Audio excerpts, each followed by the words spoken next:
हुन्छ। धेरै धेरै धन्यवाद छ अनि सबैजनालाई वेलकम र धन्यवादको साथमा मेरो हृदयदेखि नै जमेको सबैजनालाई आज हामीले चाहिँ रुथको बुकबाट चाहिँ एकदमै शक्तिशाली कुरालाई चाहिँ सुन्न गइरहेका छौँ है। The book of Ruth details explanation है, रुथको पुस्तकबाट एक विस्तृत व्याख्या। अनि यहाँले चाहिँ सबैजनाले चाहिँ रुथको यो पुस्तकलाई पढ्नु भएको मलाई लाग्छ है, तपाईँले पढिराख्नु भएको होला। पढ्नु भएको छैन भने चाहिँ फेरि म वान्स एकचोटि तपाईँले सबैजनाले पढ्नुहोस् भन्न पनि चाहन्छु। अनि यहाँभित्र चाहिँ हामीले यो होल पुस्तकलाई पढ्दै गर्दाखेरि चाहिँ हामीले यसको डिटेल्सलाई चाहिँ हामी बुझ्नेछौँ। अनि मानिस र परमेश्वरको बिचको सम्बन्ध, अनि रुथले खेलेको भूमिका र नाओमी अनि रुथको बिचको त्यो प्रेम होइन, अनि बुआजसँग भएको त्यो प्रेम कहानी, यो सबै कुरा चाहिँ हाम्रो हाम्रो प्रतिनिधित्व चाहिँ रुथले गरेको त्यो महान त्यो कार्य त्याग है, यो सबै कुरा त्यो भित्र पर्दछ। सो आज हामीले रुथको पुस्तकलाई हेर्दै गर्दाखेरि चाहिँ हामीले चाहिँ रुथको प्लेसमा चाहिँ हामी आफैले पाउँदछौँ। अनि बुआजको चाहिँ प्लेसमा चाहिँ बुआजले चाहिँ एज अ यसो ख्रिस्टको चाहिँ भूमिकामा त्यो छ भने चाहिँ है। अनि यता नाओमी अनि एउटा इजरायलको अनि त्यो किसिमको एउटा दुःख, त्यो कष्ट, अनि त्यो खालको चाहिँ एक प्रकारको अन्डरस्ट्यान्डिङ, त्यो सबै कुरा चाहिँ यो एउटा मिक्समा चाहिँ सबै होल एउटा चाहिँ पिक्चरलाई चाहिँ एउटा चित्रलाई चाहिँ हामी त्यहाँनिर पाउँदछौँ है। म यसलाई सरर चाहिँ राख्दै जानेछु। सबैभन्दा पहिला चाहिँ हामीले रुथको पुस्तक बाइबलको सबैभन्दा हृदयस्पर्शी र प्रेरणादायी पुस्तकहरूमध्ये एक हो। यो न्यायकर्ताहरूको समयमा स्थापित प्रेम, वफादारी, छुटकारा र ईश्वरीय भविष्यको कथा हो। रुथ 1:1 चाहिँ तपाईँले पाउनुहुन्छ, उहिले नै न्यायकर्ताहरूको शासनकालमा देशमा अनिकाल पर्यो अनि यहुदाको बेथलेहेमबाट कुनै एकजना मानिस आफ्नी पत्नी र 2 भाइ छोराहरूलाई लिएर मोआबीहरूको देशमा केही समयको लागि बस्नलाई गए। अनि त्यो बस्नलाई जाने स्त्री चाहिँ नाओमी हुनुहुन्थ्यो है, नाओमी थिइन्। अनि यस कथाभित्र चाहिँ हामीले यो रुथ 1:1 चाहिँ मोआबी महिला असाधारण विश्वास र प्रतिबद्धता प्रदर्शन गर्छिन् अनि अन्ततः राजा दाउद र पछि येशू ख्रिस्टको वंशजको हिस्सा बनिन् के अरे रुथ भनेर चाहिँ हामीले यो बुकमा चाहिँ हामी पाउँदछौँ।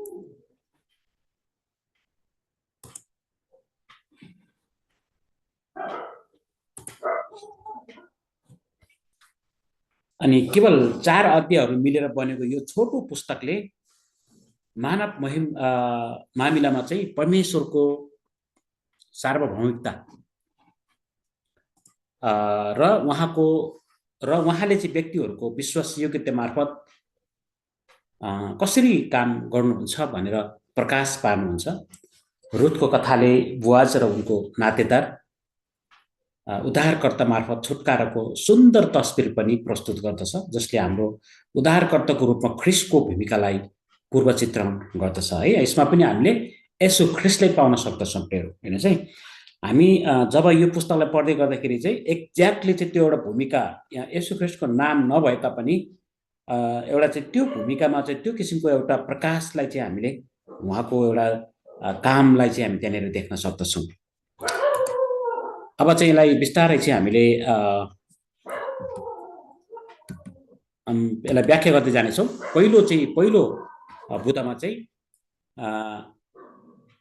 नाओमी प्रति रुथको वफादार र प्रतिबद्धता, रुथ 1 चाहिँ हामीले यो पुरै अध्यायलाई चाहिँ हामी पाउँदछौँ है। यहाँनिर चाहिँ अब एक प्रकारले चाहिँ एउटा प्रतिबद्धताको कुराहरू चाहिँ यहाँनिर हामी पाउँदछौँ।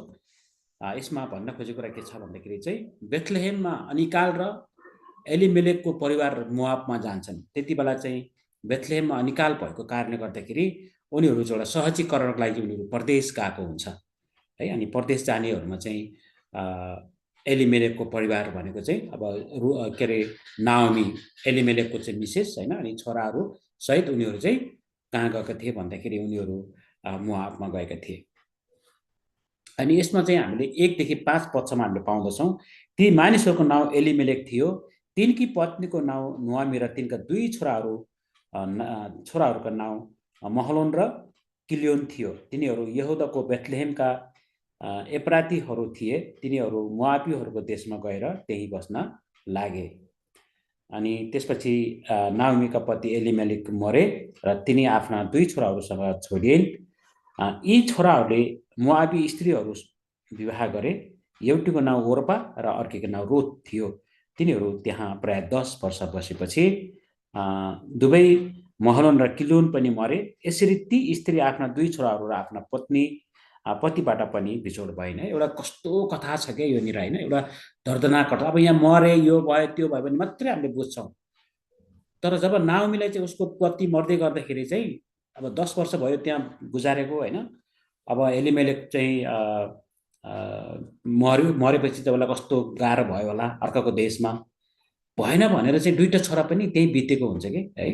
विवाह गरेको केही समयमा चाहिँ 2टै छोरा चाहिँ बितिजान्छ। प्रिय हेर्नुहोस् है, एउटा यस्तो घटना भएको छ उनीहरूको जीवनमा। अनि हामीले बुझ्नुपर्ने कुरा के छ भन्दाखेरि नि उनीहरू चाहिँ त्यो मोआब देशमा जानुको रिजन के थियो, भित्री कुराहरू के थियो, परमेश्वरको योजना के थियो, है? उनीहरूले चाहिँ त्यहाँ त अब हाम्रो जीवन राम्रो होस्, सजीकरण होस्, मेरो छोराहरूले चाहिँ राम्रो जागिर गरोस्, होइन? अनि हामी बुढेसकालमा उनीहरूले चाहिँ हामीलाई सहायता गरून्, अनि हामी पनि केही सहज होस्, हामीलाई खाना प्रशस्त त्यहाँनिर होस्, सबै कुरा राम्रो होस् भनेर गएको हो नि त परदेशमा, है? तर केही समय त उनीहरूलाई राम्रो भयो जस्तो फिल भयो होला, किनकि त्यहाँ केही समय उनीहरूले बिताएको छ। केही समय बिताउँदै गर्दाखेरि त्यहाँ एलिमेलेकको चाहिँ मृत्यु भयो। त्यसपछि चाहिँ फेरि 2टै छोराको पनि त्यहाँनिर के भयो, तिनीहरूको पनि मृत्यु भयो। अनि मृत्यु भएपछि चाहिँ त्यहाँनिर चाहिँ अब जसै महलोन र किलियोन जब मरे, अनि ती 2टा स्त्रीहरू पनि अब 2टा बुढालाई चाहिँ उनीहरूले गुमाउनु पर्यो, है? अनि एउटाको नाम ओर्पा, एउटाको नाम चाहिँ रुथ। किन ओर्पाको नाम चाहिँ आएन प्रियहरू, होइन? अनि किन रुथलाई चाहिँ रुथको नाम आयो? 2टै मोआबी स्त्रीहरू थिए, तर एउटा स्त्रीको नाम चाहिँ यति विधि चाहिँ अहिले संसारभरि विश्वासीहरूले चाहिँ हामी पढिरहेका हुन्छौँ। अहिले पनि रुथको बुकबाट चाहिँ म केही कुरालाई बोल्दैछु, होइन? अनि जब ती 2टा स्त्रीलाई पनि कति गाह्रो भयो होला, है? भर्खरैको कलकलाउँदो एउटा उमेरमा चाहिँ 2टा बुढाहरू चाहिँ 2टैको बुढा मर्यो, छोराछोरी बच्चाहरू छैनन्। अब त्यसपछिको घटना हेर्नुहोस् है। अब नाओमीलाई कस्तो भयो होला, नाओमीको चाहिँ स्थिति कस्तो भयो होला प्रियहरू, एकचोटि चाहिँ हामी मनन गरौँ, है? त्यही नाओमी प्रियहरू जसरी चाहिँ एउटा परमेश्वरले चाहिँ नाओमीको जीवनमा जसरी चाहिँ काम गर्नुभयो नि, अब त्यसपछिको घटनापछिको काम यति राम्रो काम गर्नुभयो, यति राम्रो तरिकाले काम गर्नुभयो। एउटा पीडा भएर जाँदै गर्दाखेरि नि जब हामी स्थिर रहन्छौँ भनेदेखिलाई चाहिँ परमेश्वरले चाहिँ कसरी काम गर्नुहुन्छ तपाईँ मेरो जीवनमा भन्ने कुरा ठुलो चित्रलाई हामी पाउँदछौँ, है? तर अब नाओमीले चाहिँ एउटा राम्रो छोराहरू, 2टा छोराहरूलाई चाहिँ उनले गुमायो। माया गरेर जन्माएको थियो, हुर्काएको थियो, ठुलो बनायो, होइन? अनि त्यसपछि उनीहरूले विवाह गर्यो। अब बुहारीहरू आयो, अब नाति नातिना हुन्छन् भन्ने कत्रो एउटा एक्सपेक्टेसन उसले राखेको थियो होला। तर उसको जीवन चाहिँ प्रियहरू उसले सोचेको भन्दा चाहिँ धेरै फरक भएर गएको छ। कहिलेकाहीँ तपाईँ मेरो जीवन चाहिँ सोचेको भन्दा धेरै फरक हुन्छ, होइन? हामीले भनेर एउटा गर्छौँ तर हाम्रो जीवन चाहिँ अर्को भइदिन्छ। अनि त्यो अवस्थामा चाहिँ हामीले आफूलाई चाहिँ कसरी त्यो कथामा चाहिँ आफूलाई प्रस्तुत गर्ने, प्रभुले चाहिँ यो रुथको बुकबाट चाहिँ हामीसँग के बोल्दै हुन्छ भन्ने कुरालाई चाहिँ म अझै विस्तृतमा राख्न चाहन्छु, अझै डिपमा जान चाहन्छु। आजको क्लास अलिकति लामो हुन सक्दछ, है? तपाईँ धैर्यसँग सुन्नको लागि चाहिँ म आग्रह गर्दछु। अनि नाओमीले चाहिँ गुमाउनु परेको एलिमेलेक र छोराहरूको मृत्यु 3 र 5 पदमा चाहिँ हामीले त्यहाँनिर पाउँदछौँ। भर्खर हामीले पढ्यौँ, है? उसले गुमायो, उसले गुमाउनु पर्यो। अब त्यो गुमाउनु पर्यो चाहिँ यसो पढ्दै गर्दाखेरि त मर्यो त्यो भन्छ हामी सर पढ्दै जान्छौँ, हामीलाई केही चाहिँ पनि हुँदैन। एकछिन टक्क त्यहाँ अडिएर चाहिँ हामी चाहिँ एकछिन अब त्यो मृत्युको कुराहरूलाई चाहिँ नाओमीसँग हामी जोडाउन कस्तो हुन्छ? उसलाई गाह्रै भयो होला नि प्रियहरू, है? अर्काको देशमा कथा चाहिँ उसको जीवनको कथा चाहिँ एउटा ट्विस्ट भएर गएको छ, नराम्रो वेमा चाहिँ गएको छ, होइन? अनि जब चाहिँ प्रियहरू जब लास्ट हामी पुग्दै गर्दाखेरि नाओमी चाहिँ यस्तो विचलन भएको हुन्छ कि, है? उसले रित्तो फिल गर्छ, उसले चाहिँ रित्तो फिल गर्छ प्रियहरू। अनि उसलाई उसको जीवनै तितो भएको उसलाई महसुस हुन्छ। अनि उसले आफैले भन्छ मेरो जीवनलाई चाहिँ परमेश्वरले तितो बनाइदिनु भयो, माडा भनेर भनेको छ, है? त्यो मलाई यो भन नामले बोलाऊ, मलाई नाओमी भनेर नबोलाऊ, है? तर मेरो जीवन चाहिँ परमेश्वरले चाहिँ तितो बनाइदिनु भएको छ। हुन पनि उसको जीवन चाहिँ उसले नबुझ्ने बेलासम्मलाई होइन अब हामीले यो अहिले पढ्दै गर्दाखेरि उसको जीवनमा त्यस्तै भएको छ। दुईटा छोरा गुमाएको छ। एउटा बुहारी उसलाई छोडेर गयो होइन। अब एउटा बुहारी आएको छ। के हुने हो कस्तो हुने उसको जीवन उसको भविष्य कस्तो हुने होला। अब आउन त आयो मसँग, म त एक्लै छु, मैले त जन्म तन्न चाहिँ अब बुढी पनि भएँ, अब म काटौँला केही समय, यसको के हुने हो उसलाई त्यसको पनि चिन्ता थियो होला प्रेरो। तर हेर्नुहोस् त अब कथा चाहिँ अब एउटा त्यसपछिको जीवन चाहिँ अलिकति मोडिएर चाहिँ फेरि अर्को एउटा नयाँ एउटा कोर्सभित्र चाहिँ जान थाल्छ है। त्यति बेला चाहिँ ऊ फर्किसकेपछि कुराहरू हुन्छ। म त्यसलाई डिटेल्समा अझै म यहाँ राख्नेछु। हामीले चाहिँ 3-5 पक्षमा चाहिँ हामीले एउटा मृत्युको कुरालाई हामीले पाउँछौँ होइन। अनि नाओमीले चाहिँ बेथलेम फर्कने निर्णय गर्छन्। 7 पदमा आइपुग्दै गर्दाखेरि चाहिँ हामीले त्यहाँनिर तब आफ्ना दुई बुहारीहरूलाई साथमा लिएर आफू बसेको ठाउँ तिनले छोडिन् र आफ्नो घर यहुदाको बाटो लागिन्। हेर्नुहोस् है, अब मानिसहरू नै हामी जहाँ गए तापनि, हामी जस्तो ठाउँमा भए तापनि प्रियहरू होइन, हामीलाई चाहिँ फर्कन मनपर्ने कुराहरू होइन। अब हामी जहाँ जन्मेका छौँ, हाम्रो पृष्ठभूमि, त्यही भएर चाहिँ मलाई कस्तो लाग्छ भने नि है, मलाई पनि मेरो जीवनमा पनि मलाई मैले अहिले फर्केर हेर्दै गर्दाखेरि जुन किसिमको मेरो एउटा सपना थियो, जुन किसिमको मैले एउटा एक प्रकारको जुन मैले एउटा प्लानिङ गरेको थिएँ होइन, म आफ्नै यहाँ एउटा केही कुराहरू गर्छु, मेरो चाहिँ पृष्ठभूमि म यहाँको सुरु गर्छु भन्ने सायद मैले पनि त्यस्तो कुराहरूलाई चाहिँ मैले बनाएको थिएँ होइन। तर मेरो सोच भन्छ चाहिँ धेरै फरक प्रभुले गर्ने कार्यहरू चाहिँ फरक रहेछ भन्ने कुरालाई मैले अहिले पनि कता कता चाहिँ मलाई त्यो कुराहरू महसुस हुन्छ है। मेरो पनि कथा 12 वर्षको कथा थियो प्रेरो। तर भलै अब नमीको चाहिँ सबै मृत्युले चाहिँ त्यो बेहोर्नु पर्यो। तर भलै हामी कतिजना कति वर्ष बाहिर बस्छौँ, हाम्रो त्यस्तो भएको छैन। त्यस्तो नहोस् पनि हाम्रो प्रार्थना सधैँ छ। तर पनि यसले चाहिँ हामीलाई के सिकाउँछ भन्दै गर्दै गर्दाखेरि चाहिँ प्रभुले चाहिँ तपाईँ मलाई जुन देशमा राख्नुभयो, जुन देशमा उहाँले हामीले ल्याउनु भयो प्रियहरू, त्यो देशसँग चाहिँ हाम्रो जीवनमा चाहिँ कुनै न कुनै घटनाहरू छ होइन। त्यसलाई चाहिँ हामीले कहिले पनि भुल्नु हुँदैन। त्यही भएर चाहिँ हामी कहिले पनि भन्छौँ होइन, आफ्नो माटोलाई नभुल्नु, आफ्नो देशलाई, आफ्नो जन्मभूमिलाई नभुल्नु। एउटा यो चाहिँ त्यसै भनेको कुरा रहेनछ जस्तो मलाई लाग्छ कहिलेकाहीँ होइन। अब यो जब हामीले चाहिँ जब डिपली जब जान्छौँ नि, त्यो कुराहरूसम्म हामी पुग्न सक्छौँ। अनि त्यो के भएको छ भन्दाखेरि नि त्यसरी उनले निर्णय गर्छन्। 7 पदमा पुग्दाखेरि उसले निर्णय गरेर त्यो बाटो लागेको हुन्छ है। उनीहरूले चाहिँ त्यो बाटो लागेको हुन्छ। अनि रुथको वफादारीको एउटा प्रसिद्ध घोषणा चाहिँ होइन, जब 16 पदमा आइपुग्दाखेरि चाहिँ उसले घोषणा गर्छ कि त्यहाँनिर अब यसको कथा थुप्रै छ, यसलाई म तपाईँलाई पढ्नको लागि भन्छु है। त्यही बेला अब यहाँ अलि सर हामी हेर्दै जाउँ न। अनि आफ्ना दुई बुहारीलाई भनिन्, तिमीहरू दुवै आफ्नो माइती घर फर्क, जसरी तिमीहरूले मरिसकेका र मप्रति दयापूर्ण व्यवहार गरेका थियौ, त्यसरी नै परमप्रभुले पनि तिमीहरूलाई दयापूर्ण व्यवहार गरून् भनेर चाहिँ उसले आशीर्वाद दिन्छन् है। जसरी तिमीले मेरो चाहिँ अब उनीहरू मरे तापनि तिमीले चाहिँ मलाई स्टिल माया गरेका छौ होइन, जसरी तिमीले मलाई राम्रो व्यवहार गरेका छौ, परमेश्वरले पनि तिमीलाई त्यस्तै व्यवहार गरून् भनिकन उनले चाहिँ आशीर्वाद दिएको कुरालाई हामी यहाँ पाउँदछौँ। अनि उहाँले तिनीहरूलाई दुवैलाई तिमीहरूका आफ्ना भविष्यका पतिका घरमा सुरक्षित राखुन्। तब तिनले उनीहरूलाई चुम्बन गरिन् र तिनीहरू डाँको छोडिकन रोए भनेको छ है। यहाँनिर चाहिँ दुईजना रोएको छ प्रेरो। यता ओर्पा पनि रोएको छ, रुथ पनि रोएको छ, अब नाओमी पनि पक्कै रोएको छ। उनीहरू डाँको छोरी भनेको चाहिँ चिच्चै उनीहरू रोएको छ, किनकि उनले आशीर्वाद दिन्छन्। अब उनले चाहिँ नयाँ पतिको लागि चाहिँ आशीर्वाद दिन्छन्। अब अहिलेको पति तिमीले छोड्यौ, तिमीले गुमायौ, के गर्ने, अब यस्तै भयो। धेरै कुराहरू चाहिँ अब यहाँ रेकर्ड नभएको छैन, तर पक्कै पनि मैले धेरै कुराहरू चाहिँ मैले भनेको हुनुपर्छ होइन, किनभने उनीहरू डाँको छोरी रोएको छ। त्यसपछि उनीहरूले तिनलाई भने, हामी तपाईँका मानिसहरू कहाँ तपाईँसँग जानेछौँ होइन। यहाँ दुवैजनाको घोषणा छ, हामी जानेछौँ। तर नहमीले भने, हे मेरा छोरी हो, फर्क, तिमीहरू किन मसँग आउने? के तिमीहरूका पति हुनलाई म अझै छोराहरू जन्माउन सक्छु र? फर्क मेरा छोरी हो, जाऊ, किनकि फेरि विवाह गर्नलाई म बुढी भइसकेकी छु। नानी पाउन अझै आशा भएर मैले आज राति नै विवाह गरेर छोराहरू पाएँ भने पनि तिनीहरू बढुन्जेल तिमीहरू पर्खन्छौ र? के तिमीहरू विवाह नगरी बस्छौ? होइन होइन मेरा छोरी हो, परमप्रभु मेरो विरुद्धमा हुनुभएकोले मेरो आस्था, मेरो अवस्था तिमीहरूको भन्दा खोटो छ है। यहाँनिर आइपुग्दाखेरि चाहिँ उसले कम्प्लिटली चाहिँ उसले आफूलाई रित्तो भेटाउँछन् नहमीले होइन, कम्प्लिटली के होइन, केही छैन मसँग, मसँग चाहिँ तिमीहरूसँग कुनै पनि आशा छैन, म आफै अब केही पनि गर्न सक्दिनँ, म अब एक्लो भएँ होइन, आई डोन्ट हेभ एनिथिङ।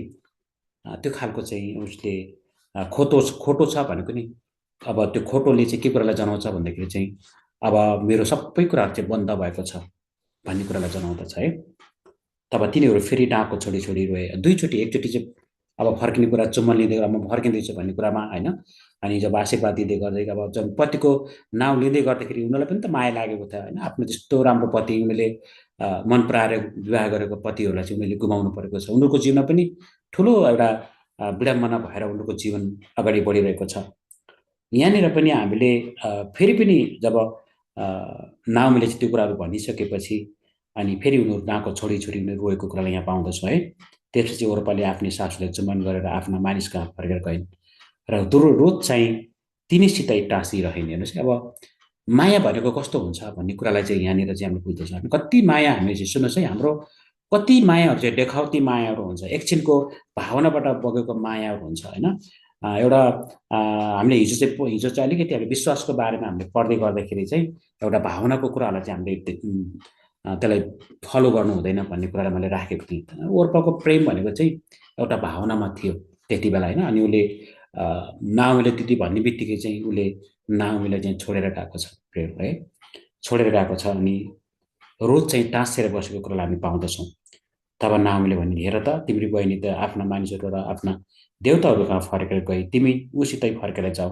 रुथले जवाफ दिन्, मलाई यस्तो मनपर्ने चाहिँ यो 16 र 17 पद हो क्या, त्यही मैले 16 र 17 पदलाई मैले यहाँनिर मेन्सन गरेको छु।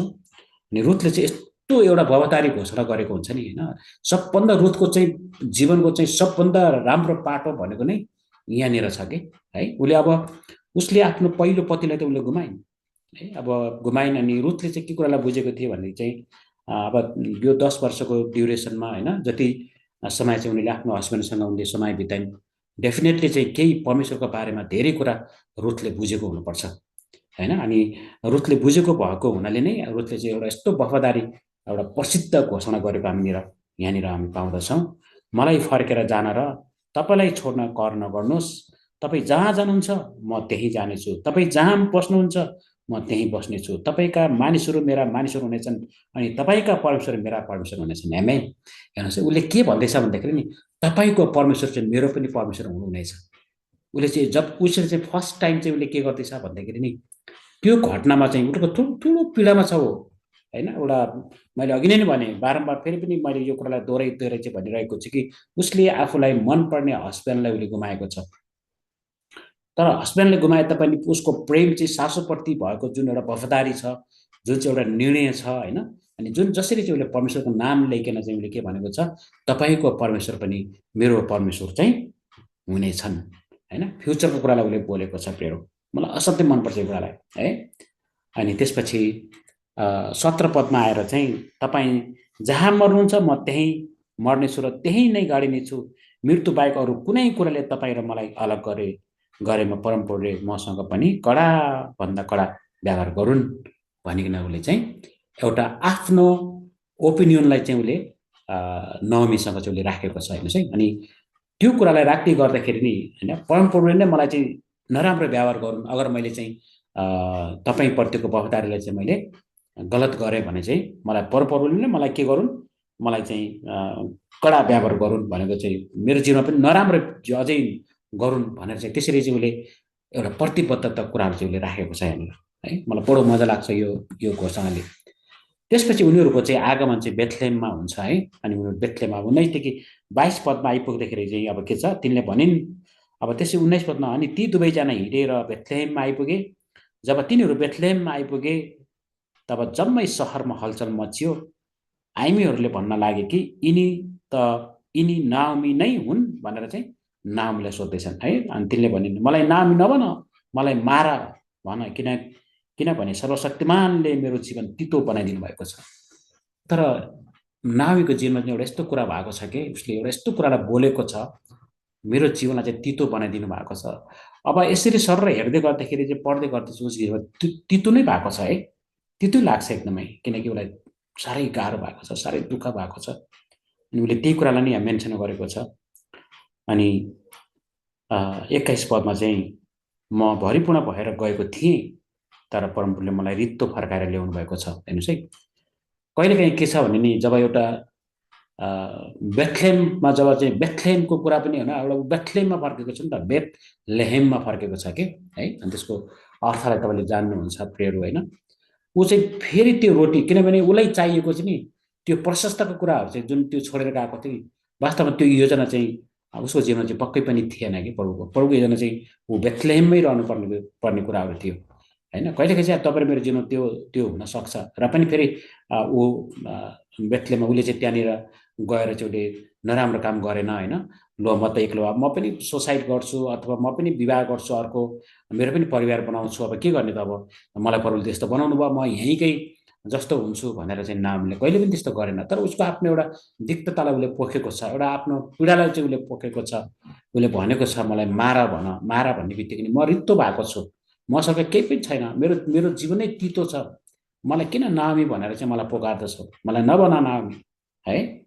उसले चाहिँ त्यो कुरालाई चाहिँ व्यक्त गरेको पाउँदछ। अनि उसले सँगसँगै उसले के भन्यो भने सर्वशक्तिमान भनेर चाहिँ उसले एउटा एक प्रकारको चाहिँ आराधना पनि उसले सँगसँगै चाहिँ उसले चाहिँ गरिरहेको छ प्रेयर, है। कहिलेकाहीँ चाहिँ हामीले त्यो दिक्कतालाई चाहिँ हामीले कसरी राख्नुपर्छ भन्ने कुरा पनि नामीको यो स्टेटमेन्टबाट चाहिँ हामीले बुझ्न सक्छौँ।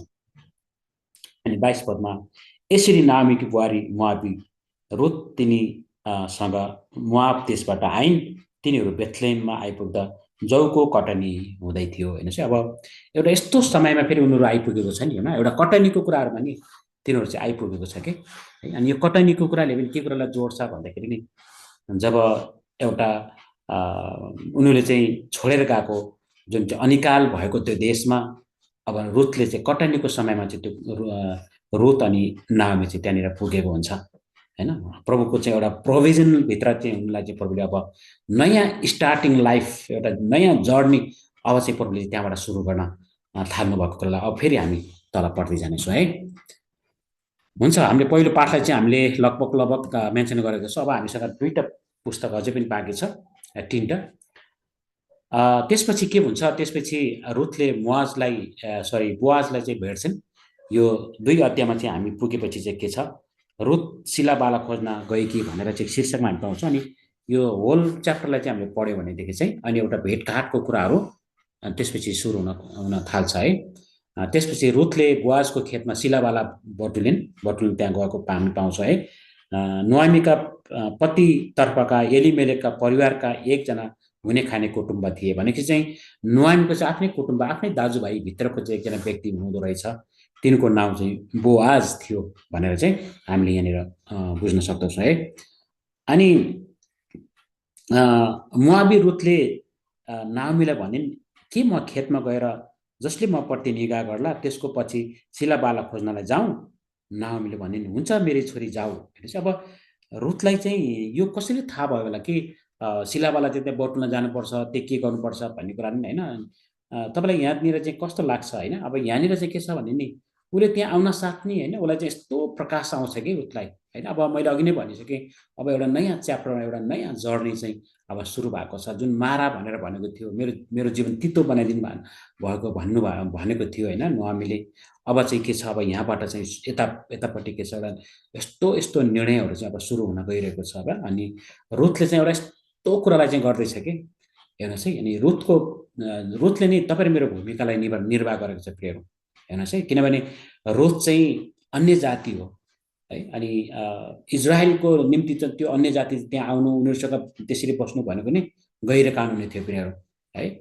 तर एउटा चर्च चाहिँ के छ भन्दाखेरि नि, चर्च चाहिँ एउटा राम्रो कुरा के भएको छ भने नि, रुथको जुन निर्णय गरेको छ नि उसले, तपाईँको परमेश्वर मेरो परमेश्वर हुनुहुन्छ, तपाईँ जहाँ मर्नुहुन्छ म त्यहीँ मर्नेछु।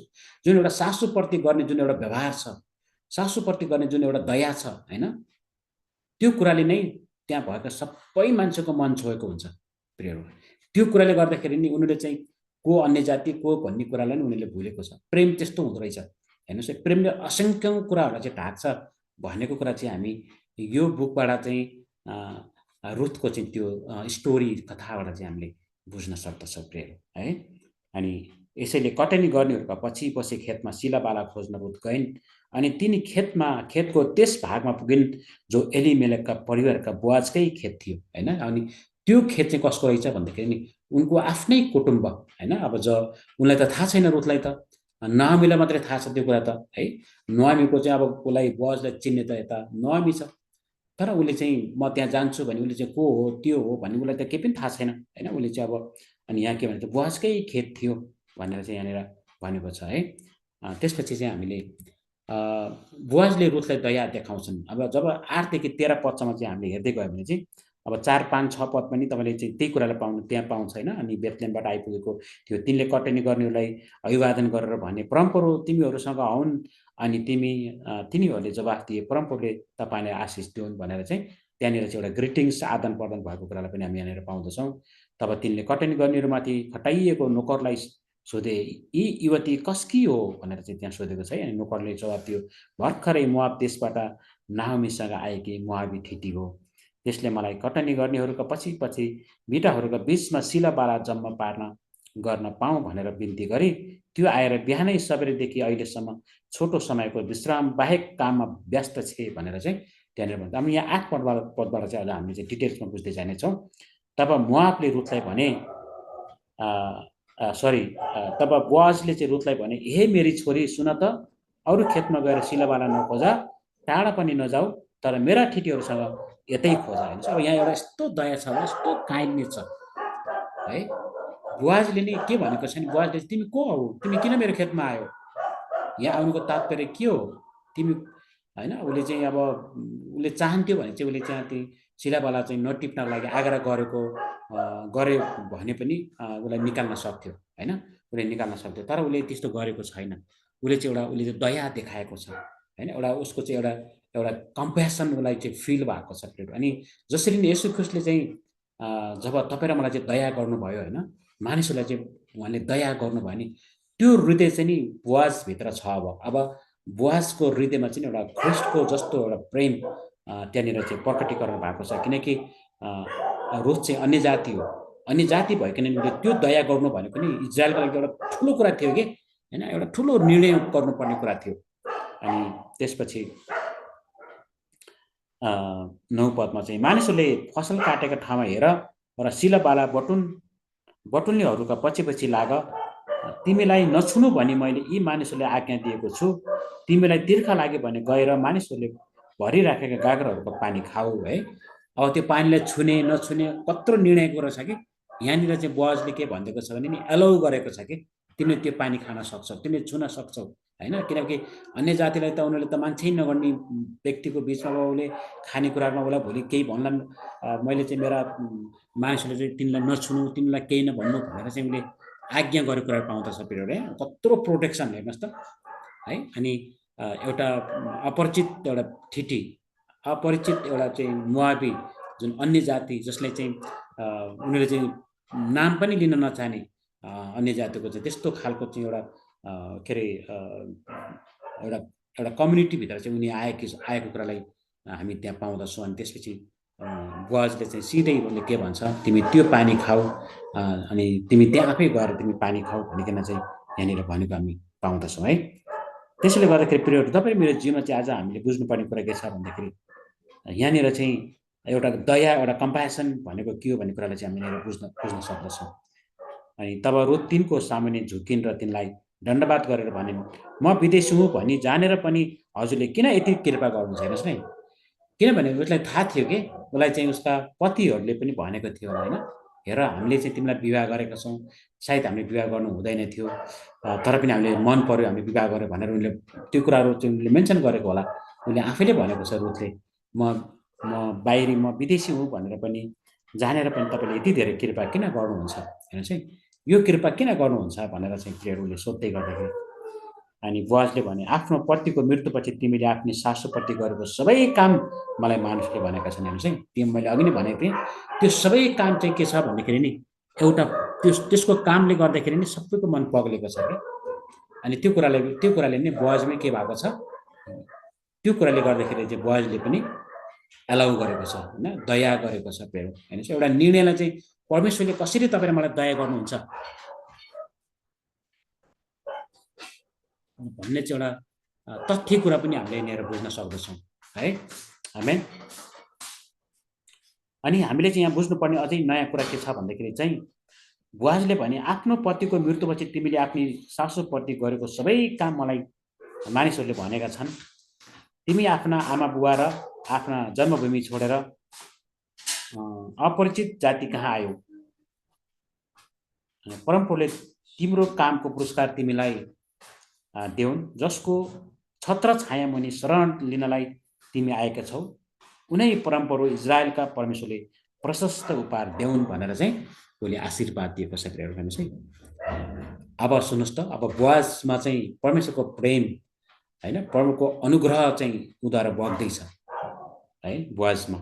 अनि त्यही कुरालाई चाहिँ उसले रुथलाई भनेको कुरालाई चाहिँ हामी हेरेर पाउँदछौँ। हालेलुया। अनि त्यही भएर चाहिँ अब रुथले चाहिँ तिनले भनिन्, म हजुरकी कमारी नभए तापनि हजुरले साँच्चै नै मलाई शान्ति दिनुभएको छ र दयाको कुरा गर्नुभएको छ। हजुरको निगाह पाइरहँ भनेपछि एउटा दया, एउटा शान्ति, किनकि उसलाई उसको अशान्ति थियो रुथमा होइन, पक्कै पनि, किनकि उसले आफ्नो पतिलाई गुमाएको छ होइन। पतिलाई गुमाएकी छ उसले, उसको जीवनमा चाहिँ एउटा ठुलो चाहिँ वज्रपात परेको छ। अनि त्यो बाटो भएर जाँदै गर्दाखेरि बुवाजको जुन एउटा दया उसले पाएको छ, जुन किसिमको एउटा रेस्पेक्ट उसले पाएको छ, अनि त्यो कुरालाई चाहिँ उसले फेरि पनि भन्छ, तपाईँको निगाह चाहिँ मलाई सधैँ पाइरहँ भनेको थिएन। यही पाइरहँ भन्ने, निगाह पाइरहँ भन्ने एउटा सेन्टेन्सले नै उसको जीवन चाहिँ यस्तो परिवर्तन भएर जान्छ कि अब होइन। अब हामी अझै तल जानेछौँ। अनि त्यसपछि रुथले नोआमीलाई चाहिँ रिपोर्ट गर्छिन्। त्यसपछि अब के भयो, अब त्यहाँ के भयो भनेर चाहिँ अब सबै कुरा चाहिँ अब रुथले भनेको कुरा चाहिँ फेरि हामी 17 देखि 23 पदसम्म चाहिँ हामीले यहाँ तपाईँले राम्रोसँग पढ्नुभयो भने चाहिँ तपाईँले यहाँनिर पाउनुहुन्छ है। म 17 देखि पढ्न चाहन्छु। यसैले रुथ साँझ साँझ खेतमा सिलबाला बटुल्दै रहिन्। अनि जब तिनले बटुलेर सिलबाला मारिन् तब 5 पाथी जति भयो। अनि त्यो बोकेर तिनी सहरमा आइन्। अनि तिनकी सासूले तिनले बटुलेर ल्याएकी धेरै सिलबाला देखिन्। त्यसपछि रुथले आफूले खाएर उब्रेको कुरो पनि निकालेर तिनलाई दिने। हेर्नुहोस् है, कस्तो प्रेमकै होइन। अनि जुन उसलाई त्यहाँ उनले बुवाजले खाना दिएको कुराहरू हुन्छ, अनि त्यो कुरालाई आफूले खाएर अलिकति चाहिँ उबारेर होइन, उसले चाहिँ आफ्नो सासूलाई चाहिँ लगेर दिएको कुरा हेर्नुहोस्, कस्तो प्रेम छ क्या यहाँ होइन। अनि यो प्रेम चाहिँ प्रियहरू साँच्चै आज कति मानिसहरूलाई चाहिँ यो प्रेमको खाँचो छ कि होइन। अब हामी त अब यो प्रेम भन्दा पनि हामी चाहिँ अरू चिजले चाहिँ हामीले चाहिँ उसलाई पूर्ति गर्न खोज्छौँ। अरू के चिजले चाहिँ उसलाई खुसी बनाउने, सामान दिएर अरू कुरा दिएर चाहिँ हामी कसैलाई पनि खुसी बनाउन सक्दैनौँ प्रियहरू, नेभर। किनकि एउटा भावनात्मक प्रेम, एउटा चाहिँ एक आपसको चाहिँ आत्मीयताको प्रेम जुन भित्रैबाट जब बग्छ नि, त्यो चिजले चाहिँ मात्रै तपाईँ र म चाहिँ एउटा जीवन चाहिँ एउटा सार्थकतालाई चाहिँ हामीले बुझ्न सक्छौँ है।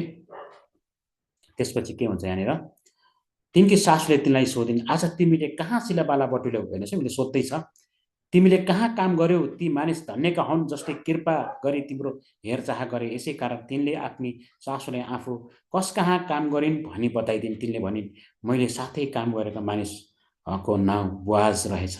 तब नोआमीले भनिन्, परमप्रभुले तिनलाई आशिष दिउन्।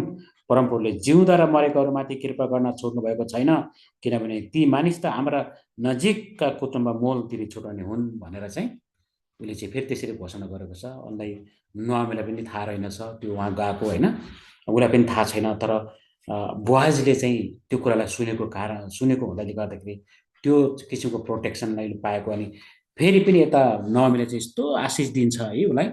अनि उसले चाहिँ आफ्नै कुटुम्ब भनेर चाहिँ झन् खुसी। त्यसपछि बल्ल नोआमीको जीवनमा एउटा एउटा शान्ति चाहिँ त्यहाँबाट चाहिँ सुरु भएको कुरालाई चाहिँ हामी पाउँदछौँ प्रियहरू है। त्यहाँदेखिबाट चाहिँ उता चाहिँ यस्तो राम्रो राम्रो कुराहरू भएर गएको छ। नोआमीले भनिन्, हे मेरी छोरी, तिनका थिटीहरूसँगै जान तिमीलाई बेस होला, किनकि अरूको खेतमा तिमीलाई खतरा होला है। किनकि फेरि त नोआमीलाई चाहिँ गाह्रो छ नि त, भर्खरैको केटी छ, कसैले चाहिँ उसलाई हातपात गर्ला कि कसैले उसलाई चाहिँ लगिदेला कि होइन। त्यो गऱ्यो भने पनि गाह्रो छ। अब आफ्नै कुटुम्ब कहाँ भएपछि त उसलाई फेरि हेर्नुहोस् त, अब शान्ति त्यहाँबाट सुरु भयो। अब मेरो यो बुहारीलाई चाहिँ अब कसैले पनि छुने छैन है।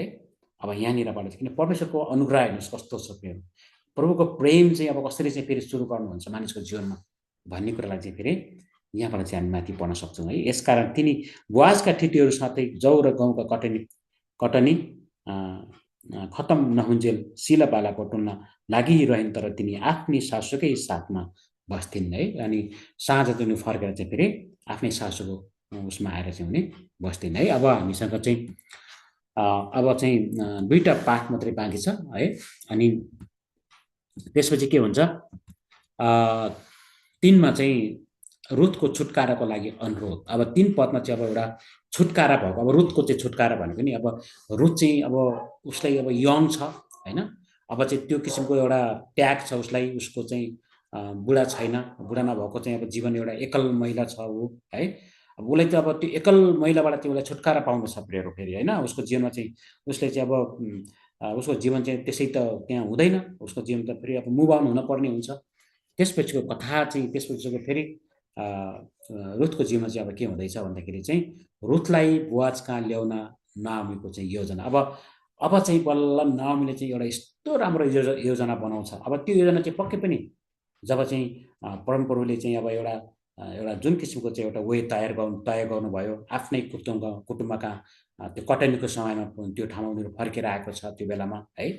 अनि त्यसपछि फेरि आफ्नै नातेदारकामा चाहिँ उसलाई के अरे रुथले काम गर्न पाउनु, यता चाहिँ उसले सोध्दै गर्दाखेरि त्यही आफ्नै मानिस पढ्नु, त्यसपछि त्यो मानिस पढ्दै गर्दाखेरि चाहिँ अनि त्यसपछि बल्ल नाओमीमा चाहिँ एउटा यस्तो प्रकाश आएको छ। अब समय यही नै हो होइन, अब कहीँ पनि मेरो छोरी चाहिँ हुँदैन, किनभने मेरै नैतिकको मान्छेसँगको चाहिँ अब यसको विवाह भयो भने चाहिँ डेफिनेटली चाहिँ अब मेरो जीवनमा पनि मैले चाहिँ जुन कुरा मैले मेरो जीवनमा खोजेको थियो, अब म चाहिँ यो कुरामा चाहिँ म लाग्छु, मेरो छोरी भने पनि मेरो बुहारी भने पनि उसको जीवन चाहिँ राम्रो होस् भन्ने चाहिँ अब यता नाओमीको चाहिँ एउटा राम्रो प्लानिङ, एउटा भूमिका चाहिँ हामीले यहाँनिर पाउँदछौँ।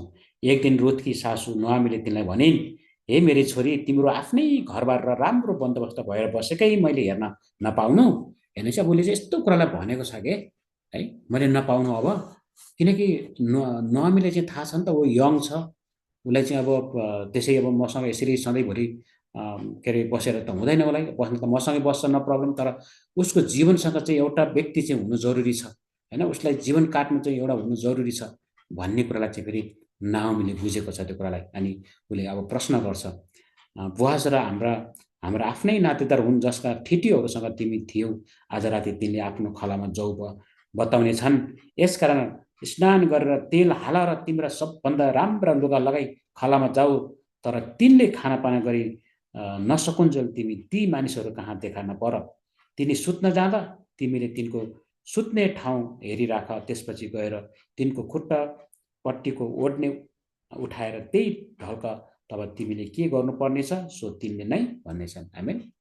वाउ। अब त्यसपछि के हुन्छ प्रियहरू है, एकदम अब यहाँनिर चाहिँ साँच्चै प्रियहरू जब नाओमीले जे कुरा चाहिँ उसलाई भनेको छ उसले त्यही कुरा गरेको हुन्छ भने नाओमीको जीवनमा चाहिँ त्यस्तो कुराहरू कसरी आएको होला, त्यो चाहिँ सबै कुरा के छ भन्दाखेरि परमेश्वरको प्लानिङ छ त्यहाँनिर होइन। उसलाई चाहिँ जब प्रकाश त्यति बेला सुरु हुन्छ, जब चाहिँ घटनाहरू चाहिँ एउटा स्मुथली एउटा ट्र्याकमा बढ्न थाल्छ तपाईँहरू मेरो जीवनमा पनि है।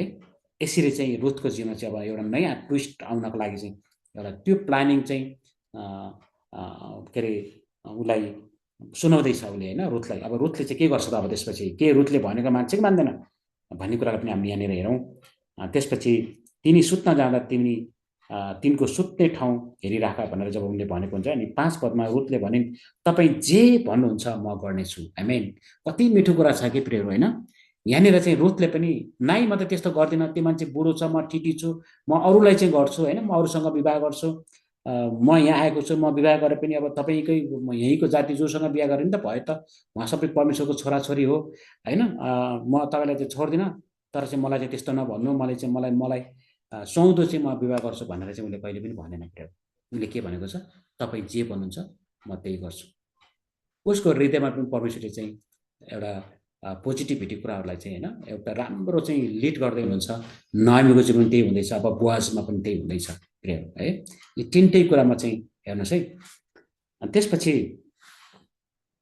के हुन्छ, अनि रुथ खलामा भन्ने छ है। अनि 6 पदबाट माथि चाहिँ हामीले पढ्न सक्छौँ। 15 पदसम्म चाहिँ एउटा राम्रो यहाँभित्र चाहिँ एउटा राम्रो कथा छ यहाँ फेरि है।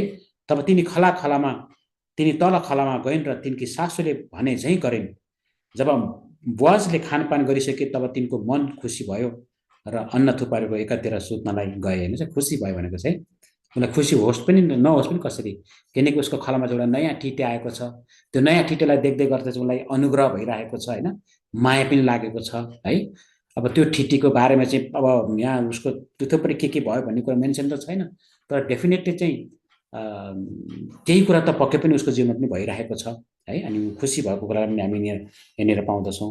त्यसपछि उनी सुत्नलाई गए, तब रुथ चुपचापसित आइन् र बुवाजको खुट्टामा भएको ओढ्ने उठाएर ढल्किन्। आज रातमा केही कुराले ती मानिसको निद्रा भङ्ग भयो र एउटी स्त्रीलाई आफ्ना खुट्टामा ढल्किरहेको तिनले देखे। हेर्नुहोस् है, जहिले पनि आधा रातमा चाहिँ केही न केही कुराहरू घट्छ क्या प्रियहरू है। जब तपाईँ राति 12 बजे प्रार्थना गर्नुभयो भने केही न केही कुराहरू घट्छ आधा रातमा के। र यस्तो चाहिँ त्यो रातको चाहिँ एउटा यस्तो प्रकारको चाहिँ हो नि त होइन। तर कति मान्छेहरू चाहिँ त्यो त्यति बेलासम्म बस्नु त सक्दैन। त्यही प्रभु जहिले पनि राति जानुहुन्थ्यो प्रार्थना गर्न, किन भन्थ्यो अब there is something is there भनिकन के है। अनि यहाँनिर चाहिँ हामीले बुझ्न सक्दछौँ कि जब राति 12 बजे टक्क 12 बज्यो अनि उनले चाहिँ उनको निद्रा भङ्ग भयो। तर उनले चाहिँ एउटा स्त्रीलाई चाहिँ आफ्नो खुट्टामा सुतेको उसले भेटाउँछन्, ढल्किरहेको तिनले देखे। तिनले सोधे, तिमी को हौ? रुथले भनिन्, म तपाईँकी दासी रुथ हुँ। अब तपाईँको लुगा आफ्नै दासीलाई ओढाइदिनुहोस्, किनभने तपाईँ मेरा नजिकका छुटकारा दिने नातेदार हुनुहुन्छ। अब त्यति भन्ने बित्तिकै नि छुटकारा दिने नातेदार भनेको चाहिँ हाम्रो हरेक परिस्थितिलाई चाहिँ हेर्ने, हामीलाई चाहिँ अब मलाई चाहिँ तपाईँले छुटकारा दिने तपाईँ नजिकको नातेदार हुनुहुन्छ, तपाईँको हक छ होइन। तपाईँले मात्रै चाहिँ ममा अधिकार दबाउन सक्नुहुन्छ, एउटा छुटकारा दिने चाहिँ तपाईँसँग छ त्यो अधिकार भनेर चाहिँ उसले के अरे एलाउ गरेको हुन्छ त्यो कुरालाई है।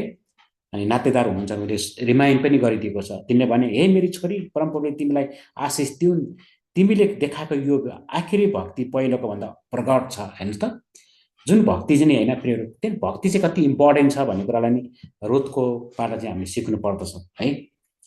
आशिष दिउन्, तिमीले देखाएको यो आखिरी भक्ति पहिलोको भन्दा प्रगट छ। धनी कि गरिब कुनै जवान मानिसको पछि तिमी लागिनौ। हेर्नुहोस् त, अघि नै मैले भने नि होइन, उनी धनी गरिब, अब उनी धनीको पछि तिमी लागिनौ, तिमी कुनै अब यङको पछि तिमीले लागिनौ है। तिनी राम्री थिइन् रुथ, उनी यङ पनि थिइन्। तर बुवाजले चाहिँ त्यही कुरालाई भनेको छ, तिमी तिमी धनी कि गरिब कुनै जवान मानिसको पछि तिमी लागिनौ। अनि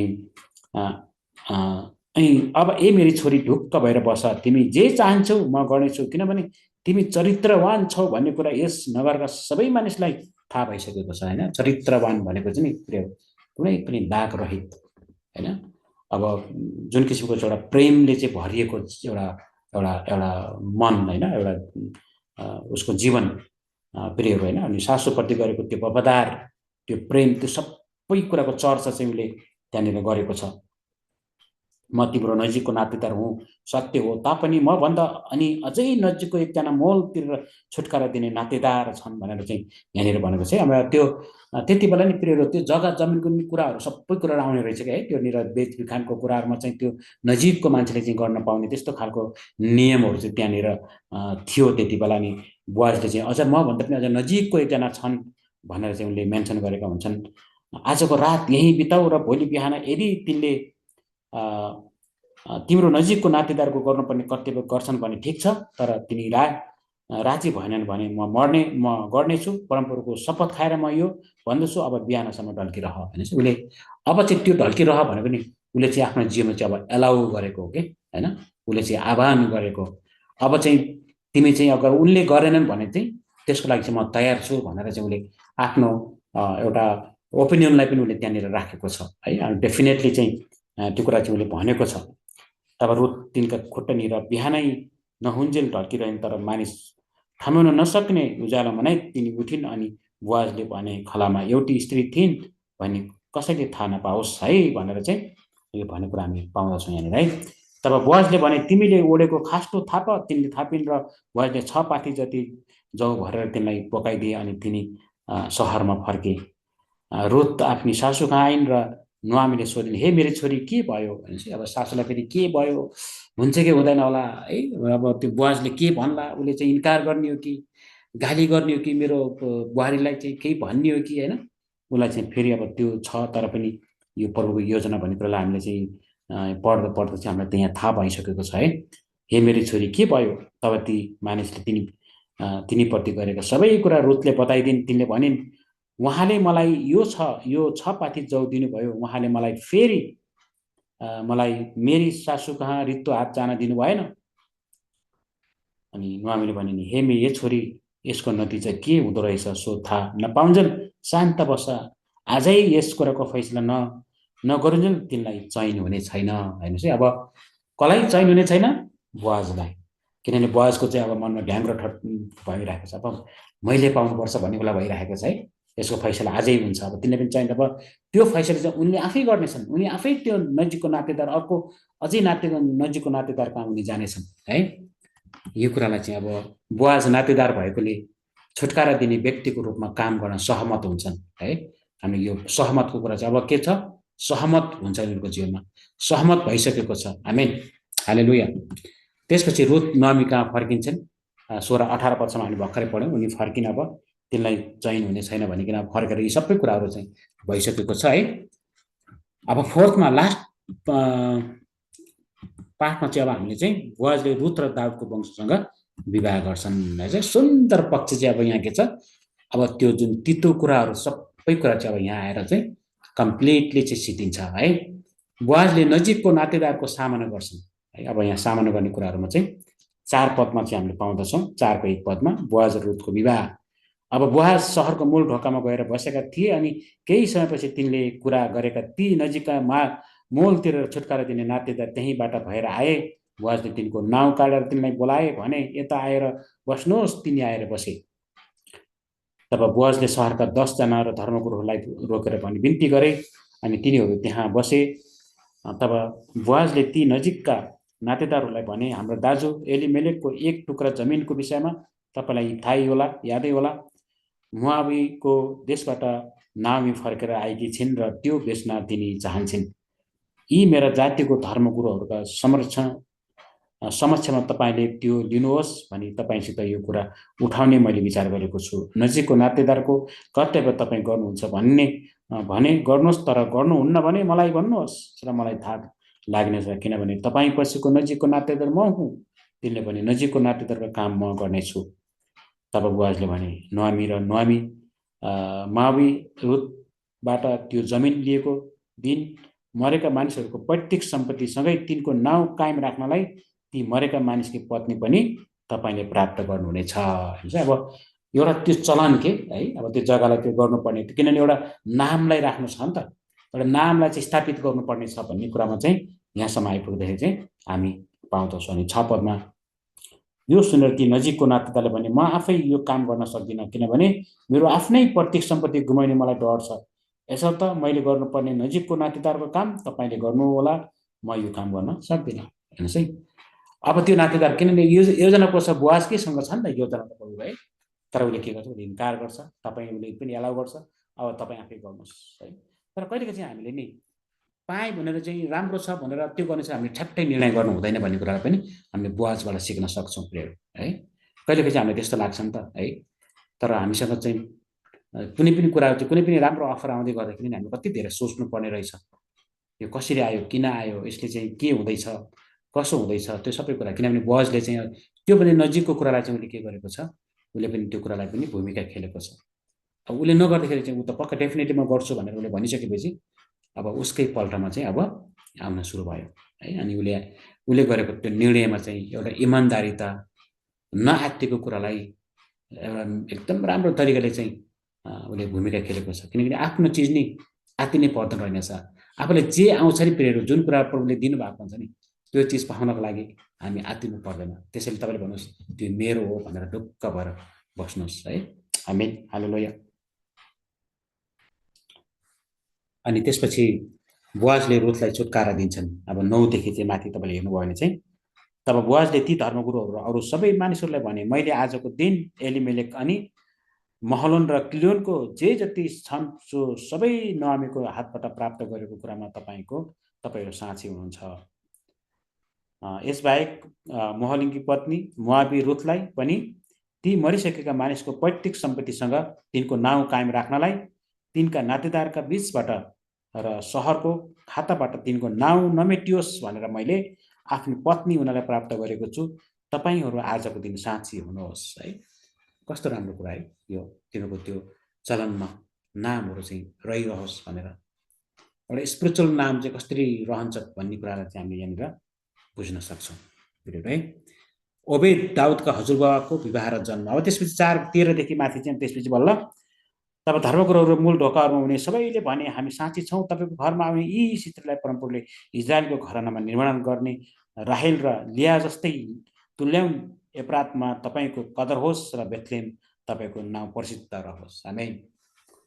त्यसपछि अनि परमप्रभुले तपाईँलाई यस युवतीबाट दिने सन्तानको घरमा तामारले यहुदाबाट जन्माएका छोरा फारेसको घराना जस्तै होस् भनेर फेरि ती धर्मगुरुहरूले चाहिँ के गरेका छन्, आशीर्वाद दिएका छन्। अब त्यसपछि 13 देखि दाउदको वंशले चाहिँ त्यहाँबाट सुरु भएको हो। 13 देखि 17 पदसम्म त्यसपछि हामीले चाहिँ एउटा वंशावली, प्रभुको योजना, प्रभु कसरी आउनुपर्छ, प्रभु येशू ख्रीष्टको जन्म कसरी हुनुपर्छ, सबै कुरा चाहिँ तयार भएको छ प्रियहरू। आमेन। एउटा तपाईँको चाहिँ मोआबी स्त्री अन्य जातिबाट पनि एउटा कनेक्टिभिटी चाहिँ भएको छ। त्यसैले गर्दाखेरि चाहिँ आज तपाईँ मेरो एउटा चाहिँ कनेक्टिभिटी चाहिँ कति महान छ, कति शानदार छ भन्ने कुरालाई पनि हामीले यहाँनिर बुझ्न सक्दछौँ। आमेन। हालेलुया। परदेशीदेखि है प्रेसदेखि दाउदसम्मको वंशले चाहिँ 4 को 18 देखि 22 पदसम्म चाहिँ हामीले फेरि सबै वंश, त्यसपछि यहाँनिर चाहिँ सबै कुराहरू चाहिँ हामी यहाँनिर पाउँदछौँ है। अब तपाईँले चाहिँ यहाँनिर तपाईँले राम्रोसँग हेर्न सक्नुहुन्छ। त्यसपछि ओबेद इसैका पिता भए, यसै दाउदका पिता भए। अब यहाँ अलिकति माथितिर चाहिँ नाओमीले त्यस बालकलाई लिएर आफ्नो काखमा राखिन् र तिनी त्यसकी धाई पनि भइन्। तिनका छिमेकीहरूले भने नाओमीको एकजना छोरा थियो भयो, अनि उनीहरूले त्यसको नाउँ ओबेद राखे। तिनी नै यसाईका बुवा र दाउदका बाजे थिए। फारेसको वंशले यही हो। फारेस हेस्रोनका पिता भए, हेस्रोन आरामका पिता भए, आराम अमिनादाबका पिता भए, अमिनादाब नहसोसका पिता भए, नहसोन सलमोनका पिता भए र सलमोन बोआजका पिता भए, बोआज ओबेदका पिता भए, ओबेद इसाईका पिता भए, इसाई दाउदका पिता भए। है यसरी चाहिँ प्रियहरू दाउदको वंशसम्म आइपुग्दाखेरि चाहिँ एउटा आउने क्रम चाहिँ कति मिठो कथा छ, कति राम्रो कथा छ प्रियहरू। त्यसै प्रभुले चाहिँ दाउदलाई चाहिँ यो मेरो चाहिँ हृदयको मानिस हो भनिकन चाहिँ नभनेको, किनकि प्रभुको योजना कति महान छ भन्ने कुरालाई चाहिँ हामी यहाँनिर बुझ्न सक्दछौँ। आमेन। हालेलुया। ल हामीले चाहिँ पुरै च्याप्टरलाई चाहिँ हामीले कभर गऱ्यौँ। अब म अलिकति यी बाइबल पदहरू सहित एउटा विस्तृत व्याख्यालाई अझै म यहाँ राख्न चाहन्छु। नौमीपट्टि रुथको वफादार प्रतिबद्धता, अहिले हामीले चाहिँ सबै पढ्यौँ। पढेर पछि अब त्यो पढेको चाहिँ पाठमा चाहिँ भन्न खोजेको कुरा चाहिँ अलिकति चाहिँ विस्तारमा मैले यहाँ राखेको छु। यो कथा न्यायकर्ताको समय सुरु हुन्छ, समयमा सुरु हुन्छ, जुन इजरायलमा नैतिक पतनको अवधि थियो। अनि कालले एलिमेलेक र उनको परिवारलाई बेथलेमबाट मोआबमा पसै सर्न बाध्य पार्छ। एलिमेलेक र उनका 2 छोराहरूको मृत्युपछि नोआमी आफ्नो बुहारीहरू रुथ र ओर्पासँग बाँकी रहन्छन् हैन। उनी 3 जना मात्रै बाँकी छन्। त्यसपछि रुथको प्रसिद्ध वफादारीको घोषणा हुन्छ त्यहाँनिर हैन। नोआमीले चाहिँ मोआब फर्कन आग्रह गरे तापनि रुथले आफ्नी सासूसँग बस्ने छनौट गर्छिन्, वफादारीको शक्तिशाली घोषणा गर्छिन्। अनि यो घोषणाले नै उसको जीवन परिवर्तन भएको कुरालाई चाहिँ हामी अहिले हामीले लास्टसम्म आइपुग्दाखेरि चाहिँ हामीले त्यो कुरालाई पायौँ है। अनि रुथले जवाफ दिने, मलाई फर्केर जान र तपाईँलाई छोड्न कर नगर्नुहोस्। तपाईँ जहाँ जानुहुन्छ म त्यहीँ जानेछु, तपाईँ जहाँ बस्नुहुन्छ म त्यहीँ बस्नेछु। तपाईँका मानिसहरू मेरा मानिसहरू हुनेछन्, अनि तपाईँका परमेश्वर मेरा परमेश्वर हुनुहुनेछ। तपाईँ जहाँ मर्नुहुन्छ म त्यहीँ मर्नेछु र त्यही नै गाडिनेछु। मृत्यु बाहेक अरू कुनै पनि कुराले तपाईँ र मलाई अलग गरेमा परमप्रभुले मसँग पनि अति कडा व्यवहार गरून् भनेर नोआमीले गरेको यो ठुलो घोषणा चाहिँ यो रुथ 1 को 16 देखि 17 पदलाई चाहिँ हामी अघि नै पढिसकेका छौँ हैन। अनि यही पोइन्टले चाहिँ यही निर्णय चाहिँ एउटा टर्निङ पोइन्ट ल्याएको कुरा चाहिँ नोआमीको जीवनको कुरा थियो, के अरे रुथको। त्यसपछि यो प्रतिस्पर्धाले चाहिँ इजरायलका परमेश्वरमा रुथको विश्वास र उनको अटल भक्ति देखाउँछ हैन। यो प्रतिबद्धताले चाहिँ रुथलाई के देखाउँछ, एउटा विश्वास र उनको अटल भक्ति देखाउँछ है। अनि यो विश्वासले चाहिँ, किनभने विश्वास यति महान छ भन्ने कुरा पनि हामीले रुथबाट चाहिँ रुथको जीवनबाट चाहिँ हामी बुझ्न सक्छौँ। आमेन। हालेलुया। त्यसपछि हामीले हेरेका थियौँ रुथले बोआजलाई भेट्छिन्। 2 पदमा चाहिँ हामीले भेटेको कुरालाई हामी पाउँछौँ। अनि बेथलेममा आइपुग्दा रुथ नोआमीको लागि खाना बनाउन खेतमा सिलावाला बटुल्न निस्किन्छन् हैन। उनी एलिमेलेकको नातेदार बोआजको खेतमा सिलावाला बटुल्न गएको हामी पाउँदछौँ है। त्यसपछि बोआजले रुथलाई दया देखाएको कुरालाई हामी पाउँदछौँ। अनि त्यो दया चाहिँ यति राम्रो दया देखाएको कुरालाई चाहिँ हामीले अघि नै पढिसक्यौँ। अनि बोआजले नोआमीप्रति रुथको लगनशीलता र विश्वास योग्यता याद गर्छन्। उनले त्यो याद गर्दाखेरि त्यो याद गराइले नै उनी एउटा पोजिटिभ भएको कुराहरू हामी त्यहाँनिर पाउँदछौँ। अनि बुवाजीले भने आफ्नो पतिको मृत्युपछि तिमीले आफ्नो सासूप्रति गरेका सबै काम मलाई मानिसहरूले भनेका छन्, तिमी आफ्ना आमा बाबु र आफ्नो जन्मभूमि छोडेर चाहिँ अपरिचित जाति कहाँ आयौ, परमप्रभुले तिम्रो कामको पुरस्कार तिमीलाई देऊन्, जसको छत्र छायामै शरण लिनलाई तिमी आएकी छौ, उनै परमप्रभु इजरायलका परमेश्वरले प्रशस्त उपहार दिउन्। अनि त्यो उपहार चाहिँ त्यो आशीष दिने व्यक्ति नै के अरे रुथको उपहार भएर चाहिँ भएको कुरालाई चाहिँ हामीले अघि नै पढिसक्यौँ है। त्यसपछि बोआजले उदारता र दयाले रुथको उद्धारकर्ताको रूपमा उनको भूमिकाको पूर्व चित्रण गर्दछ। आमेन, हालेलुया। नोआमी रुथलाई खलामा, यो चाहिँ मैले ओके रुथको छुटकाराको लागि चाहिँ अनुरोध। त्यसपछि नोआमीले चाहिँ रुथलाई खलामा बोआजलाई भेट्न के अरे चलन पालन गरेर चाहिँ बोआजसँग विवाह गर्ने सल्लाह उनले दिन्छन् है। उनको चाहिँ एउटा निर्णय हुन्छ, अब त्यहाँ जाऊ तिमीले यो गर भनेर चाहिँ उनले भनेको हुन्छ। अनि बोआज रुथसँग विवाह गर्न सहमत हुन्छन्। अनि त्यो सहमति नै एउटा उसको जीवनमा पनि टर्निङ पोइन्ट भएको छ।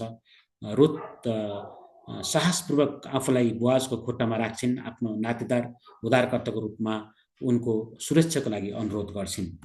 त्यसपछि तिनले सोधे, तिमी को हौ? रुथले भनिन्, म तपाईँकी दासी हुँ, रुथ हुँ। अब तपाईँको लुगा आफ्नो दासीलाई बढाइदिनुहोस्, किनभने तपाईँ मेरा नजिकका छुटकारा दिने नातेदार हुनुहुन्छ भनेर चाहिँ रुथले भनेको कुरालाई हामी पाउँदछौँ। अनि बोआज सहमत हुन्छन्, तर रुथलाई जानकारी दिन्छन् कि पहिले अझ नजिकको नातेदारलाई उनलाई छुटकारा दिने अवसर दिनुपर्छ भनेर चाहिँ त्यो भन्दै गर्दा फेरि पछि त्यो अवसर पनि उनले दिएको हामी अघि हामीले त्यसको वर्णन गरिसक्यौँ है। र बोआजले रुथ र दाउदको वंशसँग विवाह गर्छन्। यो 4मा आइपुग्दाखेरि चाहिँ के भयो, अब बोआज सहरको ढोकामा जान्छन् जहाँ कानुनी मामिलाहरू मिलाइएको थियो र नजिकको नातेदारलाई भेट्छन्। त्यो मानिसले रुथलाई छुटाउन अस्वीकार गर्छन् र उनले बोआजलाई रुथसँग विवाह गर्न अनुमति दिन्छन्। अनि उनले अनुमति पाएपछि त्यसपछि बोआज र रुथको छुटकारा भएको हुन्छ है। अनि त्यो छुटकाराले गर्दाखेरि चाहिँ अब के छ, उनको विवाह तब बोआजले ती धर्मगुरुहरू अरू सबै मानिसहरूलाई भने, मैले आजको दिन एलिमेलेक अनि महलोन र क्लियोनका जे जति छन् सो सबै नाओमीको हातबाट प्राप्त गरेको कुरामा तपाईँहरू साक्षी हुनुहुन्छ। यसबाहेक महलोनकी पत्नी माओबी रुथलाई पनि ती मरिसकेका मानिसको पैतृक सम्पत्तिसँग तिनको नाउँ कायम राख्नलाई तिनका नातेदारहरूका बीचबाट र सहरको खाताबाट तिनका नाउँ नमेटियोस् भनेर मैले आफ्नो पत्नी हुनलाई प्राप्त गरेको छु। तपाईँहरू आजको दिन साँच्ची हुनुहुन्छ। उसले घोषणा गर्दछ, मेरो पत्नी बहिन तपाईँहरू साँच्ची हुनुहुन्छ भनेर चाहिँ उनको विवाह सम्पन्न भएको कुरालाई चाहिँ हामीले हेरेर पायौँ। अनि आज चाहिँ यो क्लासलाई चाहिँ यसरी चाहिँ हामीले पुरा गऱ्यौँ र रुथ र बोआजले विवाह गर्छन् र उनले राजा दाउदका हजुरबाबा ओबेदलाई जन्म दिन्छन्। यसरी चाहिँ उनको वंशले चाहिँ सुरु भएको छ, दाउदको वंशले यसरी सुरु भएको छ। पुस्तक राजा दाउदतिर जाने वंशलीसँग समाप्त हुन्छ है। त्यसपछि त्यो कथा चाहिँ त्यहाँ अगाडि बढ्छ।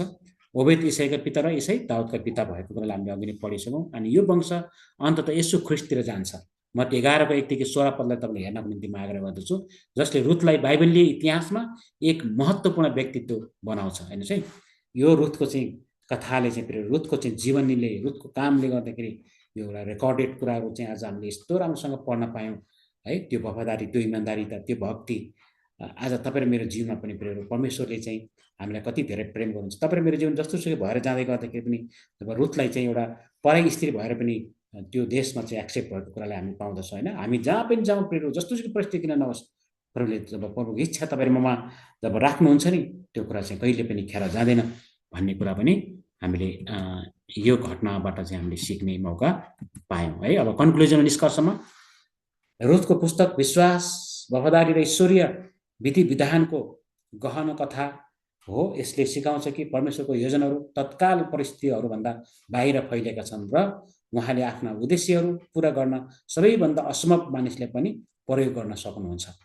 रुथ एक विदेशी परमेश्वरको समावेशिता र अनुग्रह प्रदर्शन गर्दै येशूको पुर्खा बन्छिन् है। उनी येशू ख्रिस्टको पुर्खा नै उनी बनिन् है। अनि त्यो कथाले चाहिँ हामी यसरी बुझ्न सक्यौँ है।